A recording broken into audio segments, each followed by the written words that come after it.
ಅದು ಬಹಳ ದೊಡ್ಡದು. ಜೊತೆಗೆ ಬೇಂದ್ರೆಯವರನ್ನು ಕೇಳಬೇಕು, ಕವಿತೆಗಳನ್ನು ಕೇಳಬೇಕು ಅಂತ ಬಂದಿರುವ ಸಹೃದಯರು ನೀವಿದ್ದೀರಲ್ಲ, ನೀವೆಷ್ಟೇ ಸಂಖ್ಯೆಯಲ್ಲಿ ಬನ್ನಿ. ಒಂದು ಕವಿಗೋಷ್ಠಿ ಅಂದರೆ ಈಗ ಯಾವ ಊರಲ್ಲೂ ಜನ ಬರೋಲ್ಲ, ಲಾಠಿ ಚಾರ್ಜ್ ಆಗಿಬಿಡುತ್ತೆ. ಆದರೆ ಅದು ಯಾಕೋ ಇಲ್ಲಿ ಧಾರವಾಡದಲ್ಲಿ ಬಹಳ ಸಂತೋಷದಿಂದ ಬಂದು ಎಲ್ಲರೂ, ಈಗ ಬಿಡಿ ಕೆಲವರು ಹೋಗಿದ್ದಾರೆ ಮಳೆ ಕಾರಣದಿಂದ, ಬಟ್ ಈ ಹಾಲು ತುಂಬಿತ್ತು.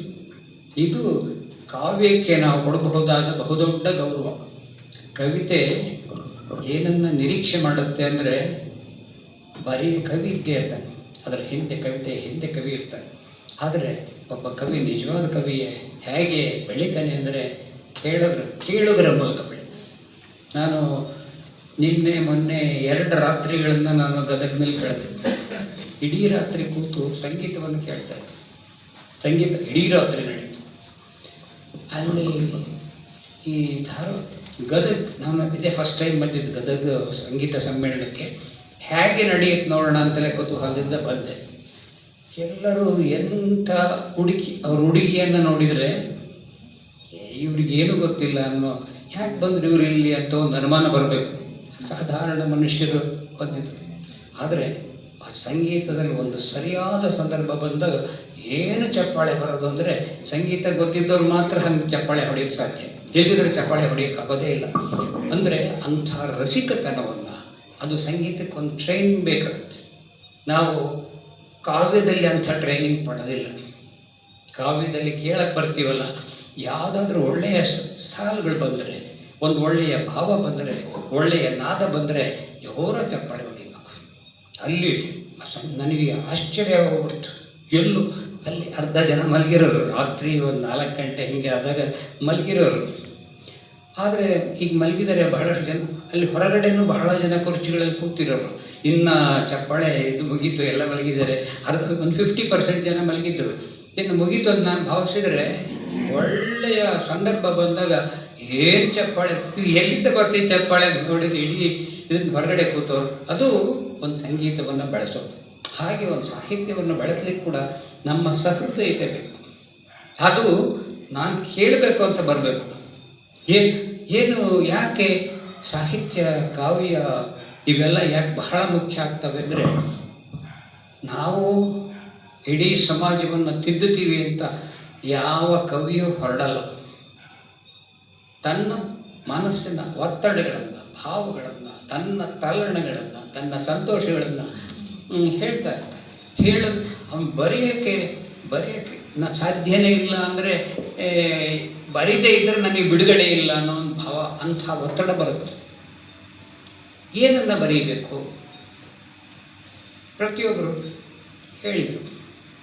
ಹಾಲು ಉಕ್ಕು ಬಂದಾಗ ನನಗೆ ಅದೆಲ್ಲ ಅಂದರೆ, ಈ ಕಾವ್ಯ ಸಾಹಿತ್ಯ ಇವೆಲ್ಲ ಹೆಂಗೆ ಹುಟ್ಟುತ್ತವೆ ಅಂದರೆ, ನಾವು ಹೀಗೆ ನಮ್ಮನ್ನು ತೊಡಗಿಸ್ಕೋಬೇಕು.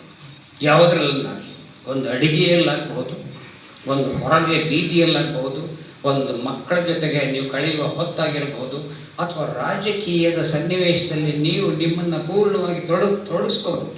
ಆಗ ತೊಡಗಿಸ್ಕೊಂಡಾಗ ನೀವು ಅದರ ಜೊತೆಗೆ ಒಂದಾಗಿರ್ತೀರಿ. ಅಲ್ಲಿ ಬಹಳ ಸಿಟ್ಟು ಬರುತ್ತೆ ನಿಮಗೆ. ರಾಜಕೀಯದ ಈ ಭ್ರಷ್ಟಾಚಾರಗಳು ಇವೆಲ್ಲವನ್ನು ನೋಡಿ ಸಿಟ್ಟು ಬರ್ತದೆ. ಅಥವಾ ಮಕ್ಕಳು ನೋಡಿದ್ರೆ ಬಹಳ ಸಂತೋಷ ಆಗ್ತದೆ.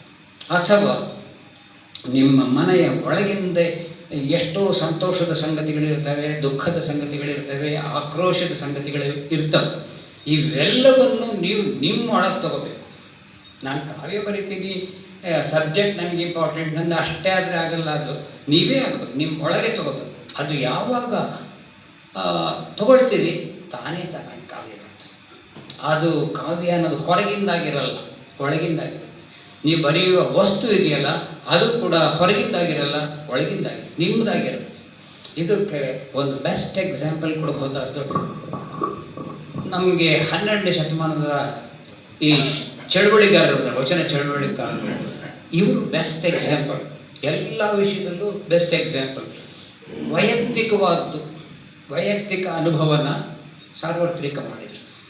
ತುಂಬ ಅಕ್ಕ ಮಹಾದೇವಿಯ ದಿಟ್ಟತನ ಇದೆಯಲ್ಲ, ಅದು ವೈಯಕ್ತಿಕವಾದದ್ದು, ಸಾರ್ವಜನಿಕವಾದದ್ದು. ತುಂಬ ವೈಯಕ್ತಿಕವಾದದ್ದು, ಆದರೆ ಅದನ್ನು ತುಂಬ ಸಾರ್ವಜನಿಕ ದಿಟ್ಟತನದಿಂದ ನಾನು ಯಾರಿಗೂ ಹೆದರಲ್ಲ, ನಾನೇನು ಹೇಳಬೇಕು ಅದನ್ನು ಹೇಳ್ತೀನಿ ಅಂತ. ಅದು ಹಾಗೆ ಇನ್ನು ಆ ವಚನ ಚಳುವಳಿಯಲ್ಲಿ ಎಲ್ಲ ಸ್ಥಳದಲ್ಲೂ ಬಂತು. ಅಲ್ಲಿ ಒಂದು ಪ್ರತಿಭಟನೆ ಇದೆ ಅಂತ ನಿಮಗೆಲ್ಲರಿಗೂ ಗೊತ್ತಿದೆ. ಯಾವುದರ ವಿರುದ್ಧ ಅದು ಪ್ರತಿಭಟನೆ ಅಂದರೆ, ಹಿಂದೂ ಧರ್ಮ ಇದೆಯಲ್ಲ, ವೈದಿಕ ಧರ್ಮ ಇದೆಯಲ್ಲ, ಪುರೋಹಿತಶಾಹಿ ಇದೆಯಲ್ಲ, ಬ್ರಾಹ್ಮಣ್ಯ ಇದೆಯಲ್ಲ, ಅದರ ವಿರುದ್ಧ ಬಂದಿದೆ. ಬಸವಣ್ಣ ಸೇರಿದ ಹಾಗೆ ಬಸವಣ್ಣ ಒಬ್ಬರೇ ಅಲ್ಲ, ಎಲ್ಲರೂ. ಏನು ಅಂದರೆ ಬಹಳ ಮುಖ್ಯವಾದದ್ದು, ಅದು ಎಲ್ಲರೂ ಸಮಾನ. ಅಲ್ಲಿ ವರ್ಣಭೇದ ಇಲ್ಲ, ವರ್ಗಭೇದ ಇಲ್ಲ, ಲಿಂಗಭೇದ ಇಲ್ಲ. ಎಲ್ಲರಿಗೂ ಸಮಾನವಾಗಿ ನಾವು ಎಲ್ಲ ಇದ್ದೀವಿ. ನಮ್ಮ ಸಂವಿಧಾನ ಇವತ್ತು ಹೇಳೋದು ಆ ಸಮಾನತೆಯನ್ನೇ. ಅದನ್ನು 12ನೇ ಶತಮಾನದಲ್ಲಿ ಅಂದರೆ 900 ವರ್ಷಗಳ ಹಿಂದೆ ಒಂದು ಹುಟ್ಟಿಕೊಂಡ ಬಂಡಾಯ ಚಳುವಳಿ ಇದೆಯಲ್ಲ, ಅದು ದೊಡ್ಡ ಬಂಡಾಯ. ಇಡೀ ಜಗತ್ತಿನ ಸಾಹಿತ್ಯವನ್ನು ನೋಡಿದರೂ ಕೂಡ ಬಹಳ ದೊಡ್ಡ ಬಂಡಾಯ ಯಾವುದು ಅಂದರೆ ವಚನ ಚಳುವಳಿ. ಅವರು ಆ ಬಂಡಾಯದ ಮೂಲಕ ಬಹಳ ಜನ ತೊಡಗಿಬಿಟ್ರು. ಎಲ್ಲರೂ ಸಮಾನತೆ ಅಂತಂದು ಹೇಳಿದಾಗ, ಈ ವರ್ಣ ವ್ಯವಸ್ಥೆಯಲ್ಲಿ, ಜಾತಿ ಪದ್ಧತಿಯ ವ್ಯವಸ್ಥೆಯಲ್ಲಿ ಈ ಹಿಂದೂ ಧರ್ಮ ಏನು ಮಾಡಿತ್ತು ಅಂದರೆ 4 ಜಾತಿಗಳನ್ನು ಸೃಷ್ಟಿ ಮಾಡ್ತಾರೆ. ಬ್ರಾಹ್ಮಣ, ಕ್ಷತ್ರಿಯ, ವೈಶ್ಯ, ಶೂದ್ರ. ಅದರ ಆಚೆಗೆ ಇರಲಿಲ್ವ. ಆಮೇಲೆ ಇದು ಜನಗಳನ್ನು ಒಡೆಯುವ ಒಂದು ವ್ಯವಸ್ಥೆಯಾಗಿತ್ತು. ಅದರ ಆಚೆಗೆ 100 ಸಮುದಾಯಗಳಿತ್ತು. ಆ 100 ಸಮುದಾಯಗಳನ್ನು ಲೆಕ್ಕಕ್ಕೆ ತಗೊಳ್ಳಿ. ಇದು ಮೇಲೆ ಯಾರು, ಕೆಳಗೆ ಯಾರು, ಕೆಳಗೆ ಯಾರು, ಕೆಳಗೆ ಯಾರು ಅಂತಂದು ಮಾಡಿ ವ್ಯತ್ಯಾಸವನ್ನು ಮನುಷ್ಯರಲ್ಲಿ ವ್ಯತ್ಯಾಸವನ್ನು ಮಾಡಿತು. ಮನುಷ್ಯರು ಎಲ್ಲರೂ ಸಮ. ಅವರವರ ಸಾಧನೆಯ ಮೇಲೆ ಅವ್ರು ಏನಾದರೂ ಸ್ವಲ್ಪ ಕೆಲಸಗಳನ್ನು ಮಾಡಬಾರ್ದೇ ಹೊತ್ತು, ಹುಟ್ಟಿನಿಂದ ಯಾರೂ ಕೆಳಗಿನವರಲ್ಲ, ಯಾರೂ ಮೇಲಿನವರಲ್ಲ. ಅದನ್ನು ಸಮಾನತೆಯನ್ನು ಬೋಧಿಸಿದೆಯಲ್ಲ, ಅದು ವಚನ ಚಳುವಳಿ. ಅಲ್ಲಿ ಇವರೆಲ್ಲ ಬಂದ ಕೂಡಲೇ ಬಹಳ ದೊಡ್ಡ ಒಂದು ಸಾಹಿತ್ಯದಲ್ಲಿ ಬೆಳವಣಿಗೆ ಆಯ್ತು. ಏನು ಅಂದರೆ, ಅವರು ನಾವೇನೋ ಮಾಡ್ತೀವಿ, ಬಹಳ ಅದ್ಭುತವಾಗಿ ಬರಿತೀವಿ ಅಂತ ಬರೀಲಿಲ್ಲ, ತಮ್ಮ ಅನುಭವವನ್ನು ಬರೆದರು. ಅನುಭವಗಳು ಬೇರೆ ಬೇರೆ ಅನುಭವಗಳು ಬಂತು. ಆಮೇಲೆ ಅವರವರ ಅನುಭವಗಳಿದೆಯಲ್ಲ, ಅವರ ಸಮುದಾಯಗಳ ಕಸಬುಗಳಿದೆಯಲ್ಲ, ಕಸಬುಗಳಲ್ಲಿದ್ದನ್ನು ಹಾಗೆ ಎತ್ಕೊಂಡ್ರು, ರೂಪಕಗಳನ್ನು ಮಾಡಿದರು, ಭಾಷೆಯನ್ನು ಕಂಡುಕೊಂಡರು, ರೂಪಕಗಳನ್ನು ಮಾಡಿ ಸಾಹಿತ್ಯವನ್ನು ನಾವು ಬರಿತೀವಿ ಅಂತ ಅವರೇನು ಬಹಳ ದೊಡ್ಡ ಇದನ್ನು ಮಾಡಲಿಲ್ಲ. ನಮಗೆ ಅನಿಸಿದ್ದನ್ನು ತೀವ್ರವಾಗಿ ಏನು ಅನ್ನಿಸ್ತದೆ ಅದನ್ನು ನಮ್ಮದೇ ಭಾಷೆಯಲ್ಲಿ ಬರಿತೀವಿ, ನಮಗೆ ಅರ್ಥವಾಗುವಂಥ ರೂಪಕಗಳನ್ನು ತರ್ತೀವಿ. ಇದು ಎಷ್ಟು ಸಾಹಿತ್ಯದಲ್ಲಿ ಎಂಥ ದೊಡ್ಡ ಕೊಡುಗೆಯನ್ನು ಕೊಡ್ತು ಅಂದರೆ, ಇವತ್ತಿಗೂ ನೀವು ವಚನ ಚಳುವಳಿಯನ್ನು ಸರಿಯಾಗಿ ನೀವು ಅರ್ಥ ಮಾಡಿಕೊಂಡ್ರೆ ಅಲ್ಲಿರೋ ಭಾಷೆ ಇದೆಯಲ್ಲ, ಸ್ಫಟಿಕ ಸ್ಪಷ್ಟವಾದ ಭಾಷೆ. ಆಮೇಲೆ ಆ ಭಾಷೆ ಇದೆಯಲ್ಲ, ಅದನ್ನು ಎಲ್ಲರಿಗೂ ಅರ್ಥ ಆಗುತ್ತೆ. ಇವತ್ತು ನಾನು ಈ ಕವಿಗೋಷ್ಠಿಗೆ ಬರೋಕ್ಕೆ ಬಹಳ ಮುಖ್ಯವಾದ ಕಾರಣ ಏನು ಅಂದರೆ, ಈ ಚೆನ್ನಪ್ಪನವರು ಬೇರೆ ಬೇರೆಯ ಭಾಗಗಳಿಂದ ಬಂದ ಕವಿಗಳನ್ನು ಕರ್ತಾರೆ, ಬೇರೆ ಬೇರೆ ಊರುಗಳಿಂದ. ಇದು ಧಾರವಾಡಕ್ಕೆ ಎಷ್ಟೋ ಊರಿನವ್ರು ಬಂದು ಹೊರಟೋದ್ರು. ಅವರೆಲ್ಲರೂ ಬಂದರೆ ಅವರು ಯಾವ ಹಿನ್ನೆಲೆಯಲ್ಲಿ ಬಂದಿದ್ದಾರೆ, ಅವರು ಏನು ಮಾತಾಡ್ತಾರೆ, ಅವರ ಅನುಭವ ಏನು, ಅದು ಈ ಮೊದಲು ಮಾತು ಮತ್ತು ಕವಿತೆ ಇದೆಯಲ್ಲ, ಮಾತಿನಲ್ಲಿ ಅದನ್ನು ಅವ್ರು ಹೇಳ್ತಾರೆ. ಅದನ್ನು ಹೇಳಿದರೆ ನನಗೆ ಲಾಭ ಆಗುತ್ತೆ. ಏನು ಹೊಸ ತಲೆಮಾರು ಹೆಂಗೆ ಯೋಚನೆ ಮಾಡ್ತಾರೆ, ಅಥವಾ ಮಧ್ಯಮ ವರ್ಗದವರು ಹೆಂಗೆ ಯೋಚನೆ ಮಾಡ್ತಾ ಇದ್ದಾರೆ, ಕಾವ್ಯ ಅಂದರೆ ಅವ್ರು ಏನಂತ ತಿಳ್ಕೊಂಡಿದ್ದಾರೆ, ಭಾಷೆಯನ್ನು ಹೆಂಗೆ ಕಟ್ಕೊಡ್ತಾರೆ, ಅನುಭವವನ್ನು ಹೇಗೆ ಒಳಗೆ ತರ್ತಾರೆ, ಇವೆಲ್ಲ ಕುತೂಹಲದಿಂದ ನಾನು ಬಂದೆ. ನಿಜವಾಗಿಯೂ ಇದು ಬಹಳ ಒಳ್ಳೆಯ ಪ್ರಯೋಗ ಇದು.